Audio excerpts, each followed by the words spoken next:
உங்களுக்கு புரியாத கேள்விகள் இதுதான். கன்வெக்டிவ் மேக்மா ப்ராசஸ் ஒன்று நடந்தாதான் மேலே கிரஸ்ட் மூவ் ஆகும்.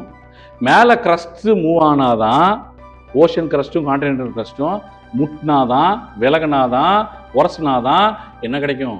எர்த்குவேக் கிடைக்கும், வால்கனோ கிடைக்கும், ஃபோல்ட் மவுண்டன் கிடைக்கும், பிளாக் மவுண்டன் கிடைக்கும், ரிவர் கிடைக்கும், லேக் கிடைக்கும், பிளாட்டியூ கிடைக்கும், எல்லா லேண்ட்ஃபார்மும் கிடைக்கும்.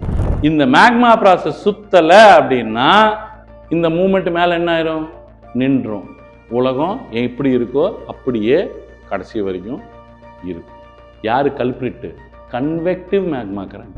கீழே இருக்கிறதெல்லாம் மேலே போகுது, மேலே இருக்கிறதெல்லாம் கீழே வருது. இந்த சைக்கிள் கண்டினியூஸா போயிட்டே இருக்கு. பூமிக்கு கீழே இந்த ப்ராசஸ் சுத்துனா ஜியோமார்பாலஜி, பூமிக்கு மேல இந்த ப்ராசஸ் சுத்திச்சுன்னா அது கிளைமட்டாலஜி, அதே ஓஷன்ல ஆச்சுன்னா ஓஷனோகிராஃபி. அங்க வார்மருக்கும் கோல்டருக்கும் சண்டை நடந்தா அங்க கன்வெக்ஷன் ப்ராசஸ். எங்க? அட்மாஸ்பியர்ல. இங்க ஹெவியருக்கும் லைட்டருக்கும் வார்மருக்கும் கோல்டருக்கும் சண்டை நடந்தா ஜியோமார்பாலஜியில் convective magma process. Upper water சர்க்குலேஷனுக்கும் லோயர் வாட்டர் சர்க்குலேஷனுக்கும் சர்க்குலேஷன் நடந்தா அங்கே ஓஷன் கரண்ட்டு, ஓஷனோகிராஃபி.